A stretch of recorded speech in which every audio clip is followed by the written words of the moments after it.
Hello, everybody. This is our next podcast-like video here. We're going to be talking about the new survivor, Luchino, for you all. My name's Music Man. I am a IDV content creator. I do streams, and I'm a Mad Eyes, violinist, and Dream Witch main. So some badges that I've had is I'm currently top 5 Mad Eyes, formerly top 10 Bloody Queen, and formerly First Anne on the NAU server.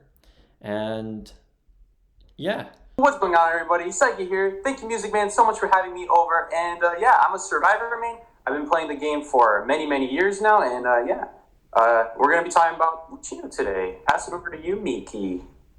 Hey guys, what's up? It's Mickey here, and as of right now, I'm taking a hiatus off the game. Will I come back? I'm not sure. Music Man, thank you. Big honor for having me here. Although I may not play the game much, I feel as if I've been keeping up with it, and I have some interesting things to contribute to today. Right now, the game I play is Smash, and I'm a Fox man. Alright, so as I said before, we're going to be talking about the new survivor, Luchino. Luchino is a character whose main ability revolves around the scales, which he's able to use to protect himself from attacks. So credit to Axial on Reddit for providing a post of all of the skills relating to the new survivor. And what I'm going to be doing is I'm going to be reading through just kind of picture by picture on what the Luchino skills are. And we are going to do some discussion about how good this character is, whether we think he's going to be meta changing, whether we think he's good or not. So we're basically just going to be going through and providing our own inside analysis onto what we think this character is going to be like. So to start off the conversation, we're going to be talking about Luchino's evil scales ability. So it says, the strange aura emanating from the scales affected the hunter's attack, and the hunter within a 5.1 meter radius of the professor, or Luchino. The action duration of normal attacks is increased by 0.3 seconds. So basically, what this kind of means is that when a hunter is within a certain radius of the survivor, the hunter's main attack is going to be slightly reduced. So, for instance, if I'm playing with a hunter and I swing at a survivor, it's going to take me a little bit longer to complete a swing than it normally would if I'm close to this survivor. 0.3 seconds increase. Pretty much, Music Man, what do you think about this increase? Do you think it's going to make a big deal for most hunters? I think it actually could potentially be a pretty big deal because a lot of times attacks are kind of collided with, like very close to when a survivor's approaching another pallet and stuff, and having your animation slightly decreased, I mean, every second matters, so it could potentially mean the difference between a survivor being able to duck behind a pallet or not. And I think this would probably mostly affect hunters, like for instance, like Geisha, single attack hunters, so like Geisha who has to dash up and swing. So hunters that kind of rely on that type of ability, I believe, would have the most difficult time with this. And me being a Mad Eyes main, a Chase Mad Eyes, every second counts to be able to get Survivor kind of ducking away at the last second behind a pallet. It's going to be, I believe it could potentially be a difficult thing for the hunter to deal with in those types of scenarios. Hellumber's another example. I believe this won't have a very big impact on hunters that mostly rely on projectiles. So like your sculptors, your bonbons won't be affected by this as much. Potentially Poland as well, because he relies mostly on the snap. But I believe this could have potential to punish hunters that rely on those kind of single attacks. Music Man, are you referring to when they try to swing, it's 0.3 seconds longer, or are you referring to after they hit a survivor and they're on a cooldown, it's 0.3 seconds longer?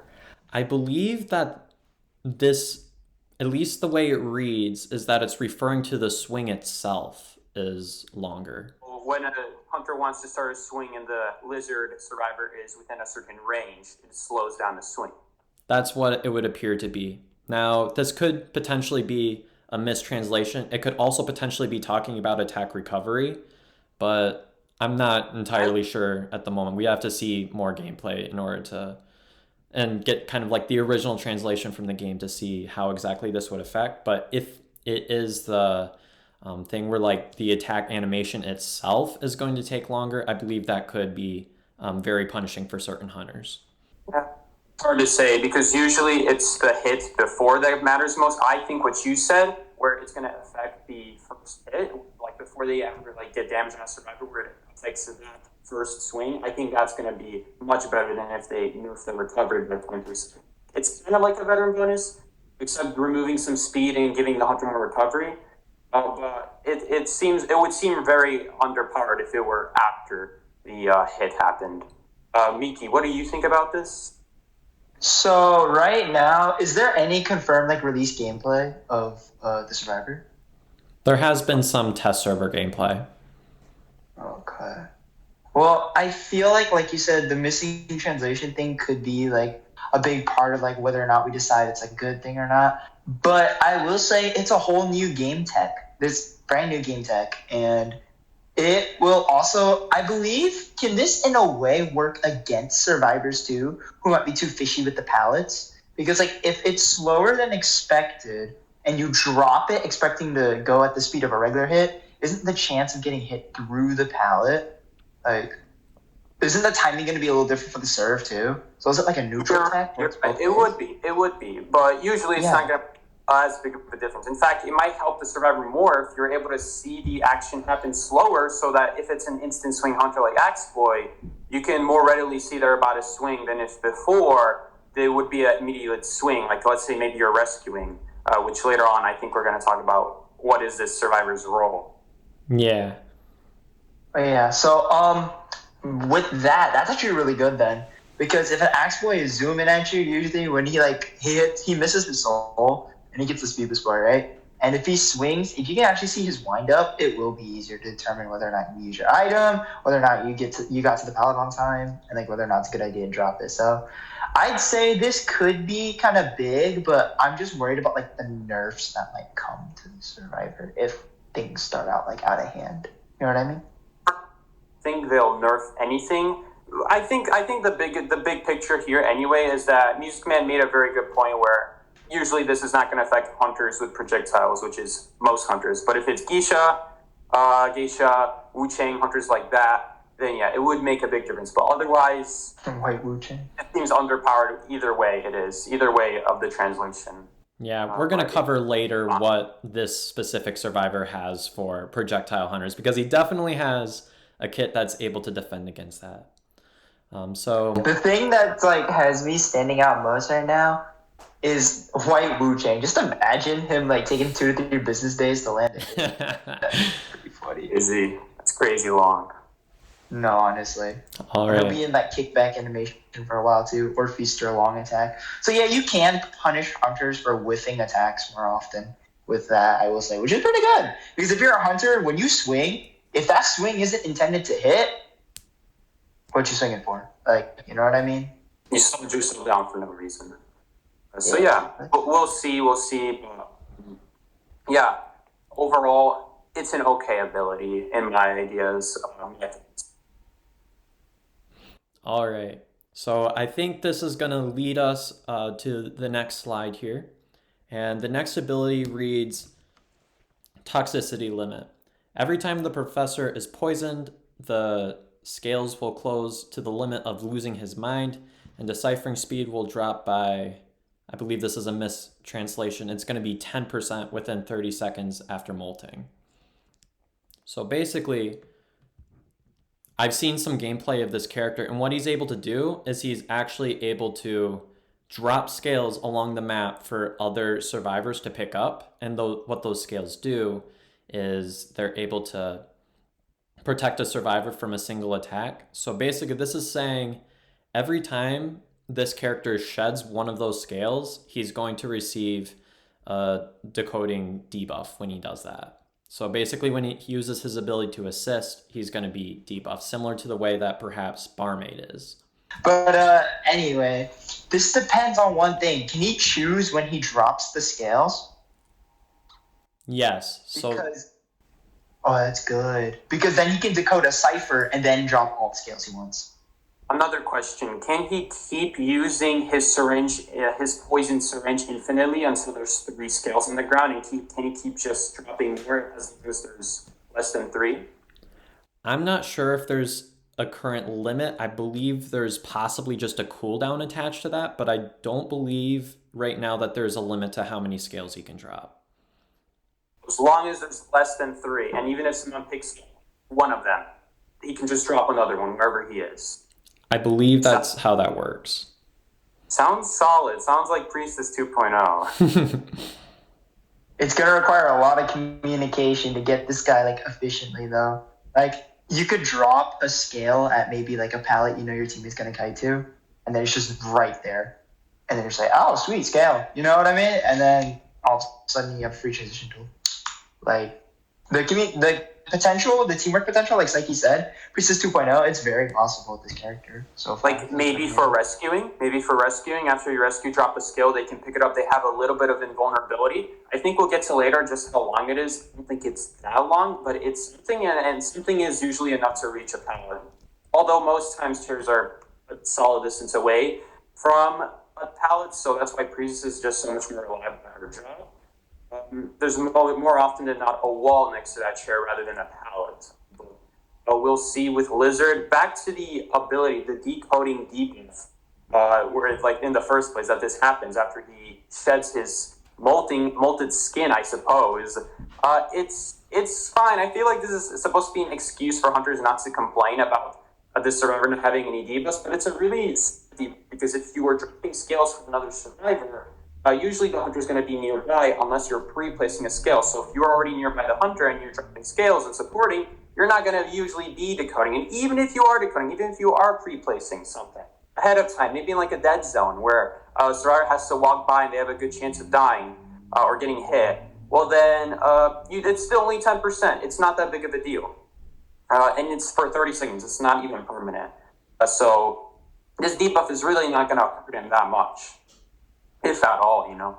Yeah. And I'd like to point out that the Priestess decoding debuff is 10% across the board, and he only has that for like 30 seconds. And we know that Priestess's decoding debuff, I mean, that definitely doesn't hurt her from being like S tier, you know, like kind of very well into that kind of meta category. So I believe that decoding debuffs like 10% won't really necessarily hurt his meta viability. It's more so about does the survivor provide more than it costs the team. For example, Barmaid gives herself a decode debuff, but she doesn't as reliably as Priestess does support her team, which makes that decode debuff much more worth as a sacrifice to the team. So we'll see that with Lizard. Will Lizard's decode debuff be enough to have him on the team take that 10% sacrifice, even if it's just for 30 seconds? Are we thinking like this character could be like round 3, possibly round 2 potential in like tournament gameplay? He seems like he can take damage, but we'll get to later about how long that shield that when he uses his skin or another survivor picks up the scale, how long it lasts. Will it actually be able to effectively stall the hunter? Which I think the short answer is probably yes. Good. We'll move on to that. I think right now, Music Man, we're going to move on to the scale ability, how long it'll last, the details. So pretty much, he has a shield, and just like with Gardener, except different from Gardener, where the hunter doesn't hit that shield, it will go away, but different from Gardener is that he can get it back much quicker, like in 8 seconds, I think it's said. Right? So basically, what the scale ability does is he's able to touch the scale button, and that's going to give him a 1-second complete shield. If the hunter hits this shield, the hunter will be knocked back and get an attack recovery on top of that, and then the survivor will be able to kind of transition away.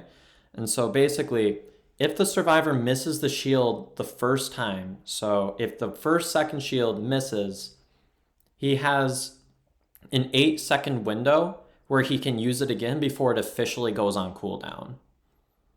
And if he misses it a second time, that's when the 30-second cooldown starts. So if it misses like 2 times in a row, then it goes on to a 30-second cooldown.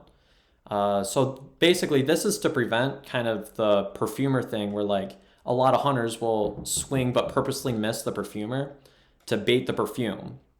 But basically, what this survivor does is if you miss the first shield, so like let's say it gets baited, he can use it again like right afterwards. It's not a type of thing where he's able to just kind of like bait it and then the hunter's able to bait it and then able to easily follow up with a second attack. So it kind of gives him a window, a little bit of extra flexibility. And so how long does it take for him to reuse that shield, though, if the hunter does swing away? If a hunter does collide with the shield, it goes to a 60-second cooldown. But if they miss, then how much is it? If they miss, then it goes to a 30-second cooldown. Or let's say the first time, because that's the second time. The second time, it will go to 30 seconds. What about the first time that he uses the shield? I think you said 8 seconds? So 8 seconds.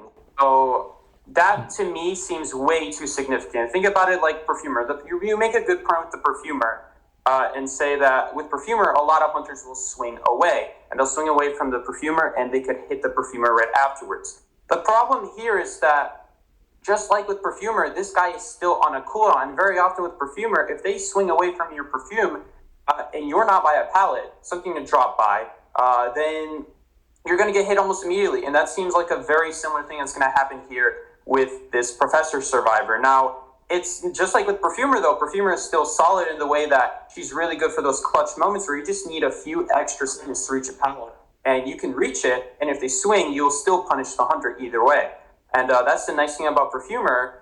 But the difference with Perfumer and this Survivor is that she still has 4 seconds. That 4 seconds is more than enough to still reach a pallet, just to save yourself. I don't know if 1 second is going to be enough. 1 second, it's not going to be enough to maybe walk more than 2 steps, 3 steps. It'll knock away, like, let's say, like, bombs, which is nice. Like that, for stuff like that, for Penguin with instant damage, or Sculptor, who's going to be doing instant damage, where you just need 1 second of invulnerability, there, Lizard is undoubtedly better than Perfumer, because unlike Perfumer, he will not take damage at all. He will just reflect that damage away from him. But with Perfumer, she's much better at closing the gaps when it comes to basic hits and just preventing anything at all. Like with Lizard, if it's a basic hit we're talking about, we all know the hunter's not going to swing at that, or at least they'll miss. And 1 second, you got to be really close to a pallet after that for it to make a difference. Meekiii, what do you think about this? Do you think it's viable? Do you think it's enough for this Survivor? Because it seems to me he's going to take damage if he misses the first time. I think what the devs are going for here is a risk-reward character. From what you're saying, that the 8 seconds will happen is 1 second, you either get the sweetest reward, which is you time it perfectly, and you basically parry a hit, and then the hunter gets knocked back somewhat and stunned. Depending on how long that stun is, it's definitely, I would say, more of a risk-reward character, and that's what they're trying to emphasize here. So this character is going to have a pretty high skill gap, right? Like, what do y'all think? I think this character is going to have a pretty high skill gap. You will have to time your ability right as the hunter swings. That's the thing. That first ability that Music Man mentioned at the beginning, this is where that 0.3 seconds where it's talking about really matters. Is it talking about the recovery, or is it talking about before the swing happens? Because if it's before the swing happens, well, now you can actually time your ability even against instant swing hunters like Dream Witch, Exploit, Gamekeeper, Clown, hunters like that will have an instant swing. Clown is kind of different because he still has that dash that he can just immediately use, and this is talking about basic hits. But if it's talking about the swing speed before that hit ever happens, then yes, this is synergetic. There is something that the Lizard can do even against fast swinging hunters. I actually really like that then, because since IDV is like giving you those 0.3 seconds or whatever it is to just kind of visualize the hit, it's going to be more on a reaction time now. It's no longer going to be you have to preemptively click the button. Yeah, and that's you literally can watch them swing, which is really good. That's something Perfumer and Seer and Perfumer mostly, because her ability is all about not taking damage at all. It's really good, unless it's like chip damage, in which case she just needs half health. But it's really all about that. You got to time your Perfumer right as they swing away. But like I said, I'm afraid that every good hunter is just going to do what they do against Perfumer, and they'll swing away. But Perfumer has 3 to 4 seconds. That is more than enough, and at least in my experience when I play Perfumer, to get a pallet as long as you're using the perfumes in the right spot.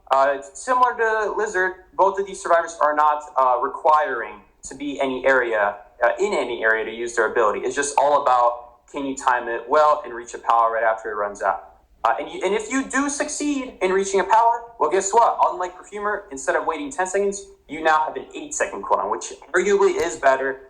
It's just avoiding that first hit. So I think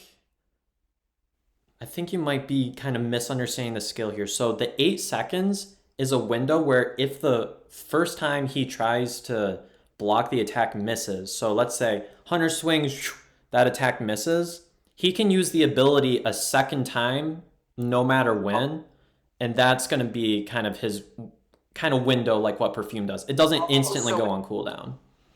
So it's like a double tap, so you can use it. So if he misses it, he can click it again within 8 seconds. So like for a hook, where if you miss your first hook, you will still have that second hook. Right. There's no cooldown on it. And if you let's say like a gamekeeper, let's say you're a gamekeeper and instead of hitting a survivor, you hit a wall and you get pulled to the wall. You can still reuse your hook in the next 8 seconds, but if you don't, it's going to go on that however long cooldown a gamekeeper hook is. So is that what you're saying here, Music Man? I believe that's kind of would be an accurate representation of the skill. So like let's say let's say the Luchino uses a shield 1 second, doesn't block anything. He has 8 seconds where he can use it to get another 1 second shield before it goes on to cooldown. So that's much better. That is a lot better because Perfumer gets that 3 to 4 seconds though.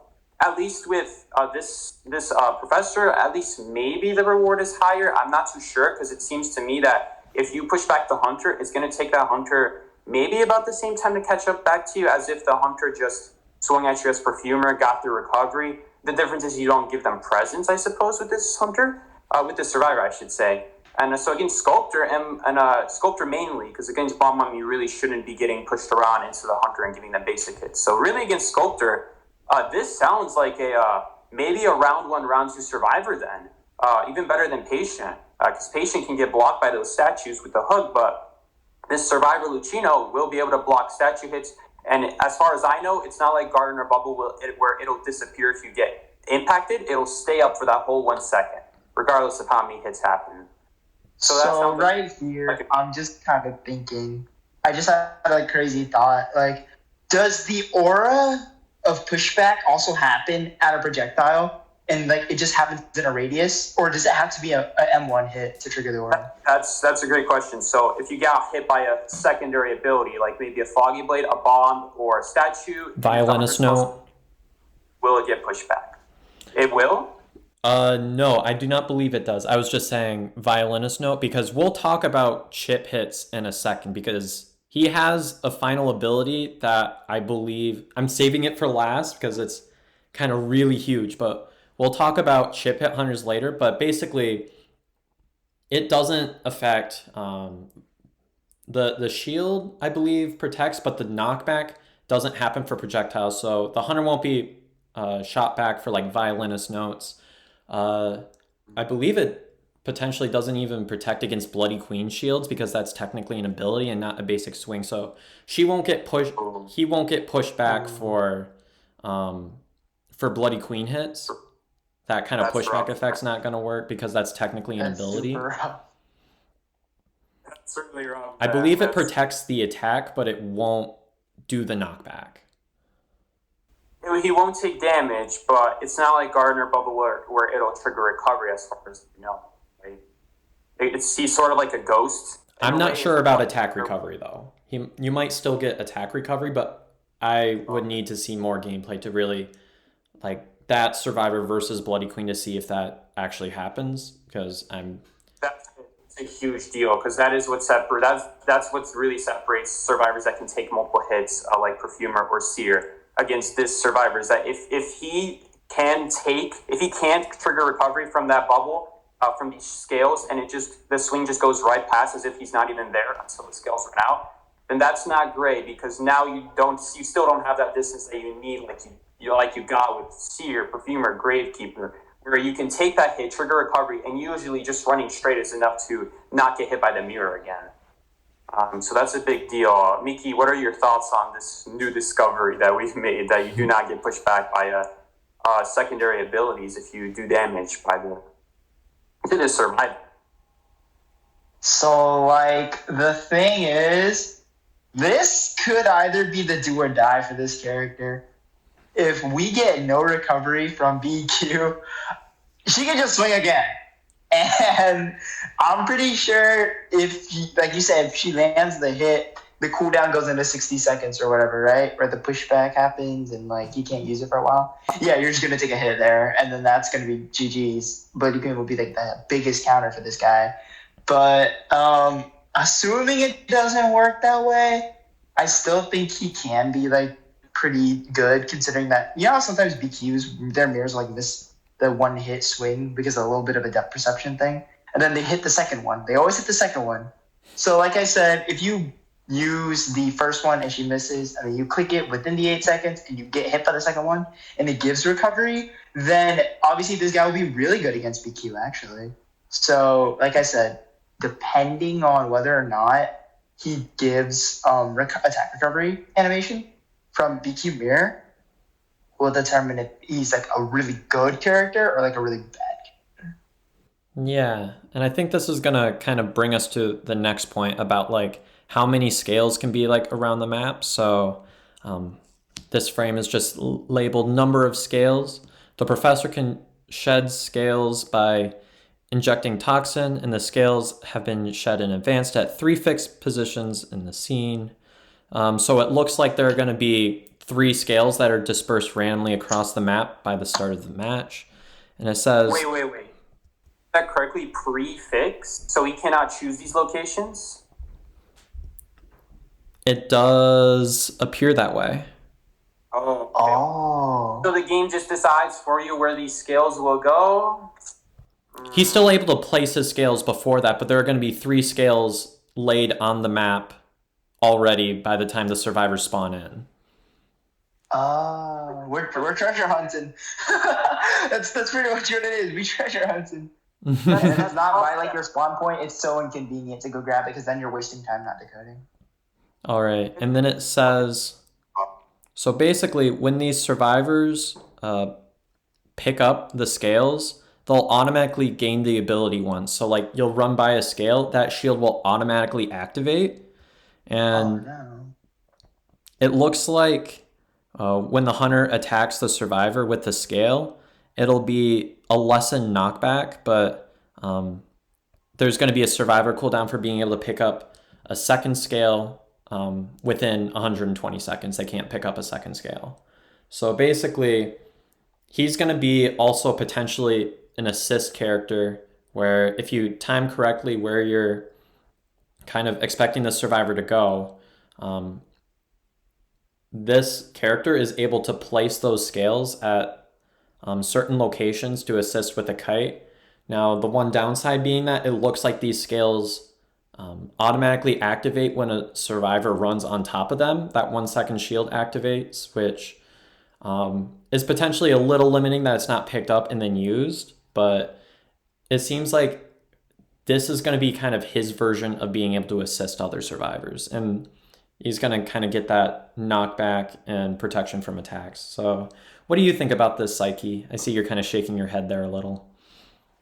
It seems really weak to just have it activate immediately. I think a much better idea if the devs are trying to make this character S tier or A tier basically viable in tournaments, because we're going to want to see different survivors in tournaments. That's a big deal. If they're going for that, which they absolutely should be, much better idea is to just nerf all the S tiers and bring in new, stronger meta survivors by buffing the old ones that are not meta, so that way those old ones have no reason to be picked anymore, and then the new buffed ones would be the ones getting picked up. Aside from that, if they want to make this survivor like tournament viable in terms of assists and getting this epic value in terms of assisting, I feel that this shield, especially since it spawns randomly around the map, it's going to be difficult at the start at least.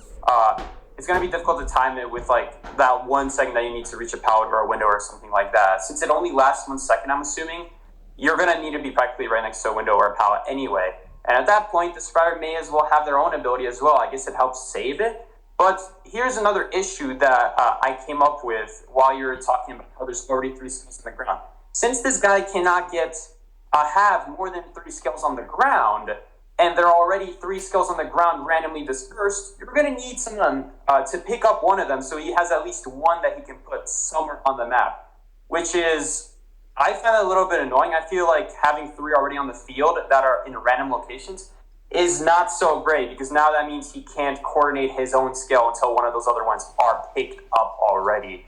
I don't believe the 3 scales on the ground will impact his ability to be able to place new scales on the ground. I don't believe that's how that functions.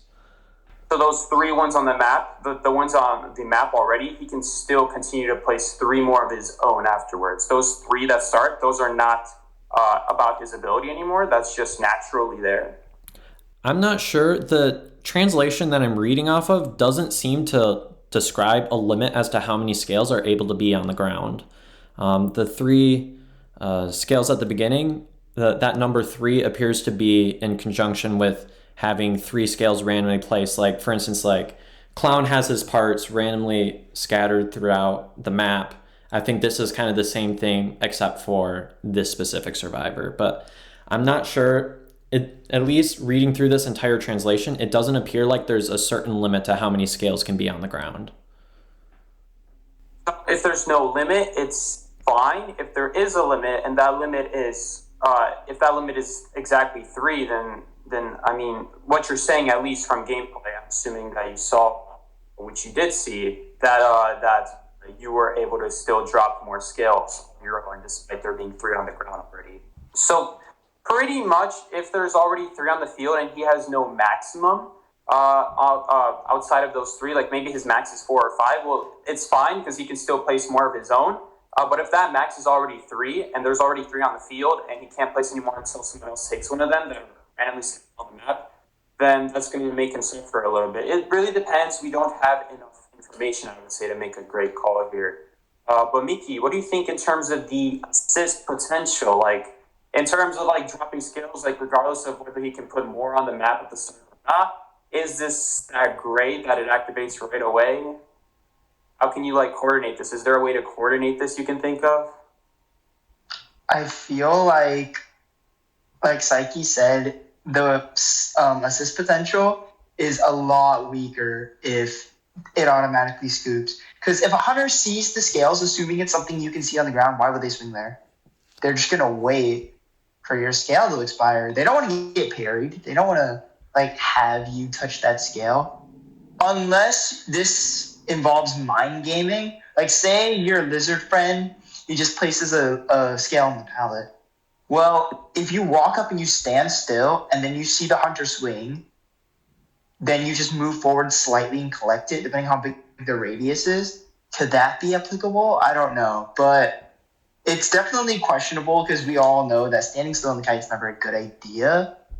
But you make an interesting point there, though, Meekiii, that you could drop a skill at the ground and now there's no way the hunter can try to hit you through the pallet and still get punished. You do make an interesting point there. Though I feel like you could do what Music Man suggested earlier and just duck behind the pallet. Feels like almost like a great way to counter almost any basic hit hunter. Go on. It's the safest option, honestly. But yeah, this will change a lot of pallet play, and this will change the mindset of a lot of survivors. Because right now, a lot of survivors have a fixed game set, and that's just kind of what they go with. Like, you know, oh, this is where I put down this pallet, this is where I do this. But when you have the option of parrying a hunter and yielding a much greater reward, it's really up to how good the survivor's intuition and like reaction time is with the scale. So what I'm saying is what the devs are doing right now is like they're promoting a high intelligence and high skill gameplay, which I really love because it makes the game interesting. The game is no longer a brain dead, drop this pallet, don't drop this pallet. You know what I mean? Like that's what's having me interested. Whether or not it will be like super good though, obviously it'd be a lot better if you could scoop it and then click it later. Like kind of, because they have second item slots for 2v8 why not just add a slot there for when pick up the scale? And Right like there. I said, yeah. And the thing about it is, if you can select it, and then it's up to that survivor to figure out when the hunter swing is going to connect with you. And then select. What I'm saying is, if it takes skill to use his assist, first of all, it's a lot less brain dead than Priestess because she does all the work for you. So that's just kind of like, oh, I can give you the help, but if you don't use it right, that's on you. So like that's kind of what I really like about it. Devs are really promoting high skill, high reward, and like kind of high risk, high reward. So I really do like that part. To me, you could store them. Since you can't store them, I don't know if you, since you can't store them, Meekiii, I don't know if you can really do what you suggested, which is like leave the pallet instead of just drop it instinctively. I think there's actually already a lot of situations where dropping a pallet is important, or not dropping a pallet is actually more important, because I think that already exists in the game, honestly, where if you drop a certain pallet that a hunter can go around easily, then it's better to not drop it because you just slow yourself down for no reason. And I have times where that really does matter. But with the shield, it only lasts 1 second, so I don't know if you can just like have them wait, like have them swing at the pallet and then just walk away. The shield's going to disappear. You're just going to get hit if you don't drop it, assuming there's no pallet like in the next 2-3 feet, meters, thing like that. You think that the scale will be good if placed near unsafe pallets? Theory, game theory. No, not really, because even if you drop a scale at the unsafe pallet, the hunter's just not going to swing through the pallet, and they'll already be going around the pallet. So it's like the same story as if there's not even a scale there in the first place, except the difference is they won't try to swing through. Although in that situation, even if they did swing through and you didn't hit, what's stopping them from easily going around? I guess it's going to have to be a situation where that slowdown from missing a swing would be just enough to help you reach a new pallet or window. This is definitely the most interesting thing the devs have dropped yet. It's very new, very creative, very not like Nitty's, I know. Like, I'm not gonna lie. It seems like Gardener rework, but I almost feel like sometimes Gardener's bubble is a little bit better if it's specifically blood clean and you specifically need recovery. I feel like Gardener's bubble will do the job better in some situations, but that's not to say that she is better, because she still has to take time to make that bubble, assuming you already have her wind-up time makes it so bad. Like, if she had no wind-up time, you click bubble, bro, she'd be pretty good. You know what I mean? Decent. But just like, although they'd have to nerf how long it takes to get another, I don't know, maybe not, because that bubble already has a pretty decent 30-40 seconds for just the 30-40 seconds, exactly. So I guess the biggest advantage this hunter has over survivors like Gardener and Perfumer and Seer is that if it's a chip hunter, it is not going to apply that damage. Am I correct about that, Music Man? Because I think you did say you had one more bonus thing that. All right, so we're going to go into the last point, which I think will be the number one ability that would make this character broken in certain scenarios. So basically, the translation says, the scales on the surface of the skin are a symbol of evolution. Unhardened scales also allow the professor to withstand damage less than or equal to half the value of the hunter's normal attack. The damage caused by photographer's world merger and detonation piercing of broken wheel cannot be resisted. So basically, across the board, this character is immune to all chip hit projectiles. So he's immune to sculptors' statues, bonbons, bombs, and anything of the like. If it's a chip hit, this character on their own is immune to those attacks. And as far as I know, that shield lasts exactly still 1 second, even if you got hit before that 1 second ends. This is a separate ability. This is just across the board. He's not damaged by chip hits. Oh, so even without the shield. Wow, that's... But how can I refer to this as? This is the inactive ability. Does that make sense? Yeah, this is a passive ability. So like the video shows the survivor running past a window and like a gamekeeper throwing a hook. He's literally unaffected by hooks. Do you know for sure though if it was because he had a shield up, or did he not have a shield up? It seemed to me in the video that he did have a shield up. Maybe you'll link it in the description. I don't know what video we're talking about. I'll link the video in the description. I watched one, I believe it was Aether IDV. They had a video that they released, and it looked like across the board, regardless of shield cooldowns and stuff, this appears to be a passive ability that allows the survivor to get all immunity from chip hits.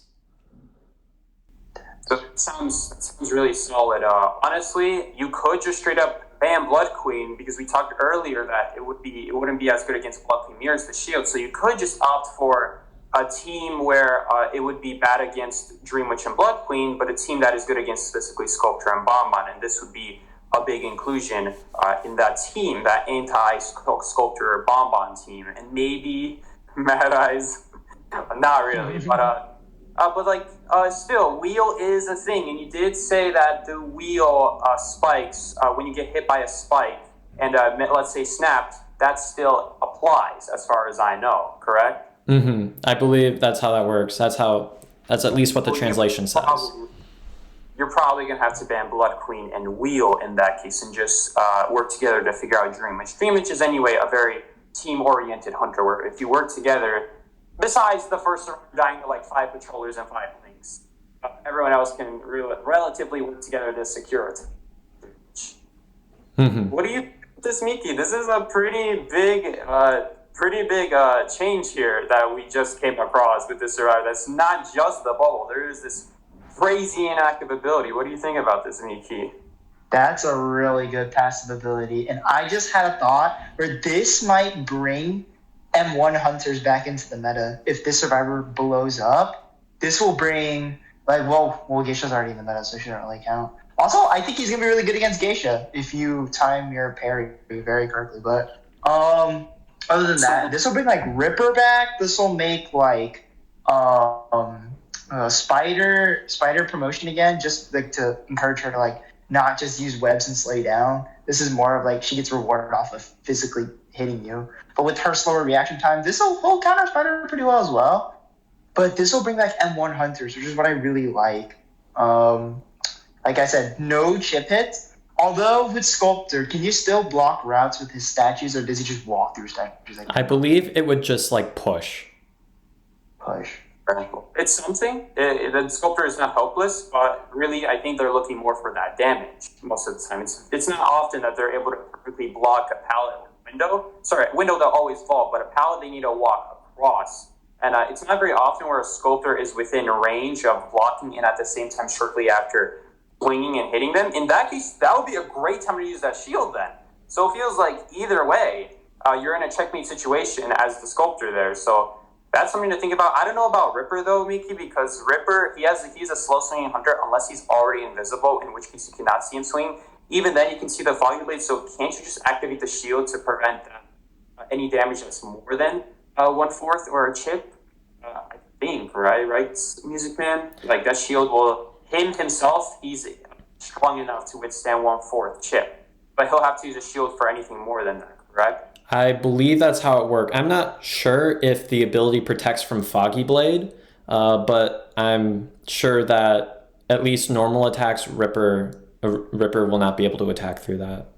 And he'll get like the whole pushback thing, same as like any other hunter would. So you'll parry Ripper's hit without Foggy Blade? Yeah, but it's not often that you're getting hit by a Ripper basic hit anyway. It's really his Foggy Blade that's doing the main damage. No, yeah, honestly. An interesting thing will be like Blink predicts and stuff like that. Like you can make Blink predicts like super punishing then. Like, cause then you just like. Is 1 second enough to not only punish them but also be able to vault or drop something into them before it runs out? You can have 2 seconds, right? Well, if you think about it, I mean, you see a hunter wind up and they're on like the opposite side of a pallet, clearly going for a blink. You'll be able to activate that shield, push them back, and then you'll be able to vault the pallet the other way. Oh, yeah, because I forgot about that. That is actually a very important thing. You could kind of do that with Perfumer and Seer already, but at least with him, unlike with Seer, where maybe you'll have to drag a little bit and that's going to delay you a little bit, you can just press a button. Though in theory, Perfumer can do that. But what Perfumer cannot do is if you drop the pallet already, then you cannot just vault back over it. But this guy, he can just activate his ability twice. He'll have it for 2 seconds. That 2 seconds should be enough to not only prevent a hit, even if they missed their blink somehow, but get you over that other side of the pallet. I'm just thinking in case they miss. Mm-hmm. Okay, it does happen to me as Perfumer if they're ever blinking. almost as if they're trying to predict my perfume, expecting me to predict a blink. So this is something he has a lot of room to work with. This survivor. Another thought I want to add is that thinking about it more carefully with this survivor, it removes. You know how you said that wind up on Hunter animation will take longer, like for the survivor to see and stuff. Like it's like so you'll be able to react like more possibly to hunters and stuff. Mm-hmm. Doesn't that mean that in theory, chasing this survivor would remove lunge from your options like immediately? Because the less options a hunter has, the more easier it is to predict their game plan. Because so, if he lunges, you're gonna see them a mile away because it takes 2-3 business days to finish a lunge, and also not to mention, assuming you're playing with audio, you'll hear the lunge too, and then being able to see it, you'll get a free parry. So hunters will have to remove lunge from their kit chasing this survivor. By lunge, do you mean like? Is that what you mean, Meekiii? Mm-hmm. Long attack, lunge. I call it yeah. lunge because that's what's going to be. Again, I guess that's probably true, but really no other hunter except Feaster and White Wucheng really rely on their. Sorry, White Wucheng. What did I just say? Oh yeah, White Wucheng and Feaster. No, that's right. Yeah, that's right. Right. I thought I said White Feaster. Yikes. Those are like the main hunters. They're like they'll use their increased charge. But you're right, Meekiii. If it's any other hunter, their charge is 3 seconds long, 0.3 seconds longer. But this is not a percent value. This is a numerical value. So it doesn't matter if it's a charge, basic hit, like just regular hit. It's always going to be 0.3 seconds longer, so it really doesn't matter. But you're right, like you'll get a little bit more time as if you didn't already get enough time to see much of a disadvantage. But yeah, you're right. Assuming that the 0.3 seconds applies to a swing and not what's it called? The recovery. We're assuming a lot. We're still theorizing. We have to wait until like we actually see what happens when you release the server. I'm like, okay, this is either really bad or good. Because if it's recovery, that's going to be kind of disappointing. I'm not going to lie.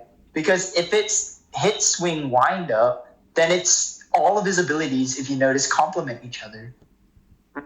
From his immunity to chip hits, to his parry to counter physical hits. You know what I mean? All of them work in tandem with each other. And that's what I really love about the Survivor. They took a lot of time to think about his abilities, I feel.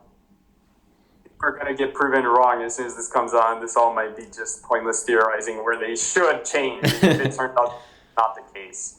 But no, yeah, show them this video, y'all. If they decide to do with recovery, first of all, does not synergize with anything. Does not synergize with his like lack of chip hits. Like it just makes no sense. Then just show them this video. Oh, if it's a slow swinging hunter, it'll still synergize. But if it's an instant swing hunter, yeah, you're right. It would be a lot. It would no longer synergize.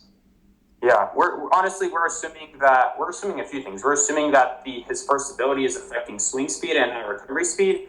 We're assuming that stuff like secondary abilities, like Blood Queen Mirror, it doesn't do recovery. If it's a Blood Queen Mirror, that's kind of like an odd one.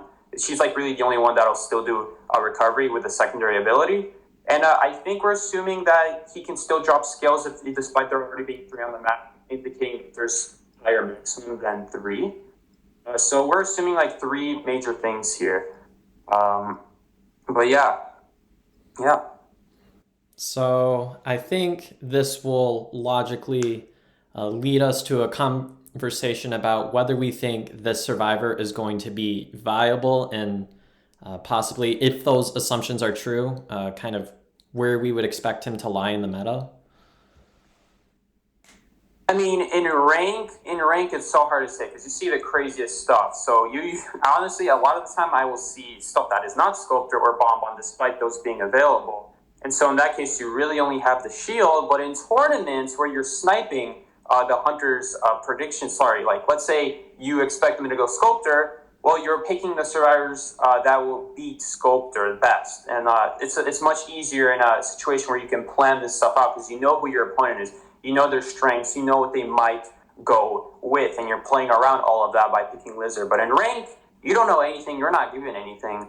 I feel like this is a much better survivor in a tournament setting, but we'll have to see in rank. In rank, if his shield will get enough value against any other hunter as well besides Chip, then yeah, we're talking a possible S tier. But if that turns out to be not the case, if this 1 second is not enough, like he needs 2 seconds, I guess, if he uses it twice. If those 2 seconds are not enough, which I think they will, because 2 seconds should be enough to reach Vanilla, because they did say before that humor is really usually more than enough to reach Vanilla.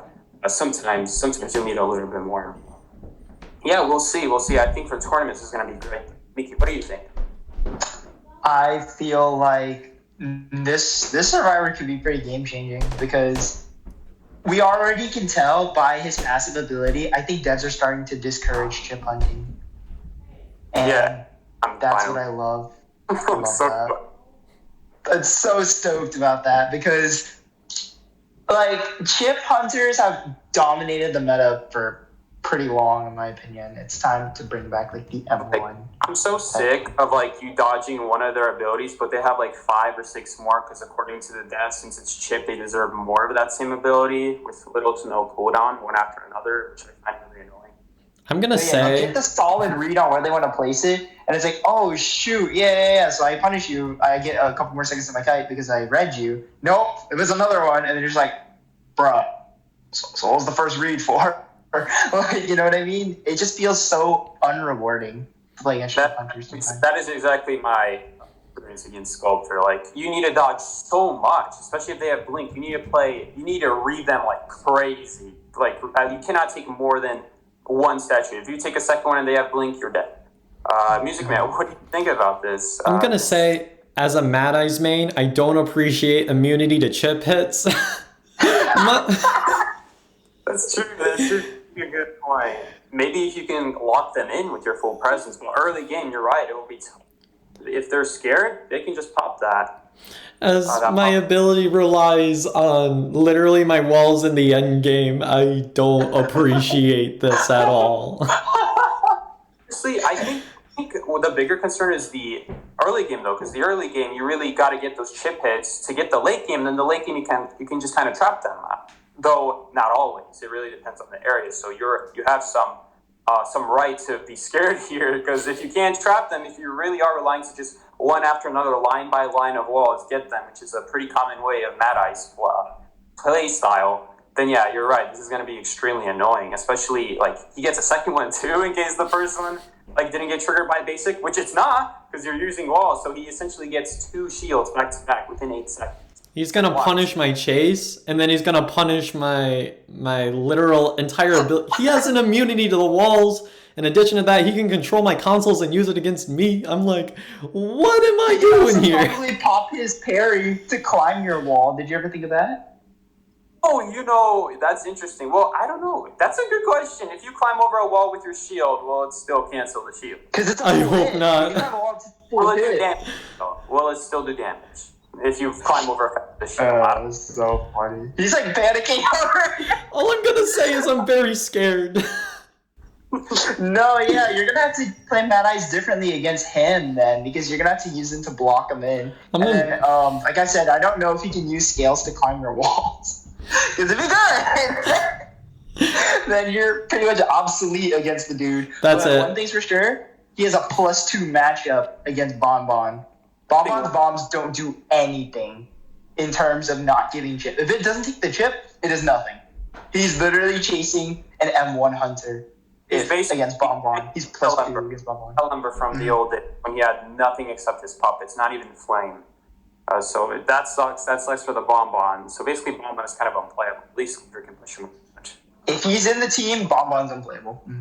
I think if it is that he's immunity to chip hits, and we see this character go into tournaments, I think he'll be used specifically to counter like Bonbon mains and Sculptor mains. So like for instance, one hunter that comes to mind is PPX, Hunter of GR, is a Bonbon main. He was like, I believe he was like first Bonbon in China, and he uses it as like possibly round 1 or round 2 hunter. I believe if Survivor's going against teams like that rely on like kind of your Bonbon team, or for instance over here on this server, I know that at least Ace used to have a Bonbon Hunter, Mr. T-Rex on this server. So like, just kind of, if you're going against a team that you know plays Bonbon, you might pick this character specifically to counter that hunter.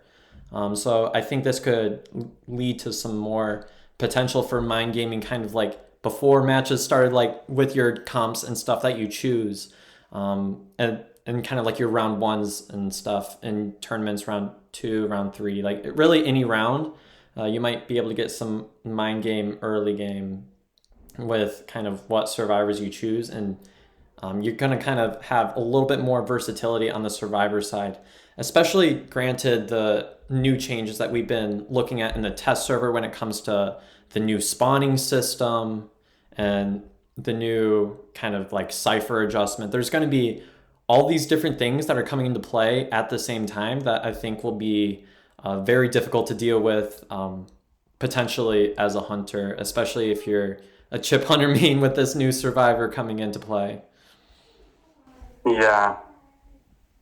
That's a big yikes for all the hunters out there, Chip. I have something to add. What archetype do you think best fits this survivor? In my opinion, rescue support. He's going to be absolutely insane on rescues. Assuming we're talking about swing windup, he's going to be insane on rescues. He really can't take damage, essentially. It's a better Gardener shield, where Gardener will have to like ready up before the chair, and it's really annoying because sometimes with Gardener you will get found from far and you cannot rev that shield up per se, but with this guy you can. Just immediately use it. So it's interesting. Basically, you can't turret shock him in that case. There's a lot that goes wrong for the hunter on rescues in this case. Though I will admit, if you get found far from chair, those 2 seconds probably is not going to be enough to help you reach the chair in time. So that's his downside. That is very easy to work around. I do it all the time with Gravekeeper. Where a lot of time I don't even need this because I take the route. Even with Mercenary Coordinator, every kind of rescuer, every survivor in the game, if you take a strange route, basically anywhere on the side, like a circle, rather than going straight forward, then you can efficiently reach the chair without ever having to use your item, and that's how you can end up with 3 elbow pads late game, 2 shovels late game. Then you can do kind of the same idea here, where that's just what you do to not get found. And then with that time you're running around your secret route to get to the chair, that's why it's so important that when you see them knocked down, you run, because you need all that time to get there. That's another thing. You do have to get off the cipher much earlier, but I find that it anyway pays off because a lot of the time, it's especially true if you're the closest cipher shaking next to the chair, they will very often just go in a straight line towards your cipher, and if you're already making that half circle around the other way, even as mercenary, it's beneficial because you saved yourself from using an elbow, which you anyway would have needed to use, and you anyway wouldn't have been able to decode your cipher because they would have came right to you. So you're using your time as effectively as possible. No, yeah, because with this survivor, having that parry option, like imagine against a Photo who has nothing but his swing, and you save a parry for him. Photo swing is very reactable. If you parry and then rescue, I'm pretty sure that survivor can get to another pallet, depending on how long the stun and pushback is. Depends if he even swings, in which case you could start thinking about maybe buddy blocking strats. I feel like it's going to be too easy, though, just swinging away if you see that shield pop up. Maybe even just blink, just predict it, just start a swing and just swing away. So that really relies on too much, I would say. At that point, you're putting too much in the hunter's hands, which I feel like messes you up because you're not going to be able to get as much value when you make a line and make a choice. But you make a valid point. If they do ever swing and make any mistake, even if they accidentally hit you, they're in a lot of trouble. And that happens even with Perfumer, where they'll accidentally hit you and they meant to swing away. So I see what you're going for. That's a good consideration. I'm out of breath. No, yeah. We all learned. Like, I did commentary for my school Smash tournament, and my breath is dead. I realized that when you do long-term commentary, or you just talk for long periods of time, you guys need to make sure you don't yell way too much, because if you yell, your voice is... All right. Well, I think that just about concludes our discussion here. Thank you all so much, Meekiii and Sikey, for joining me. I'll have links to their channels in the description. Thank you all so much for watching this video. Be sure to leave a like and subscribe if you enjoyed this sort of podcast-like format. And once again, go ahead and check out Meekie's and Sikey's channel. They both make excellent content to create. And I will see you all next time. I'd love to hear in the comment section below what you all thought of these changes. Do you agree with our analysis? Disagree? Do you have some insight on your own to let us know about? I'd love to hear that from you all in the comment section below. And I think that just about concludes this podcast. My name's Music Man once again. This is Sikey and Meekiii as well. And thank you all for joining me. Thank you, Music Man, so much for having us. Yeah, thanks, man. Big appreciation about this because it's rare we get to talk about the game in like this in depth and just kind of just sit with our thoughts. And I think this is a really good experience and a really good way to explore kind of what is to come for this game.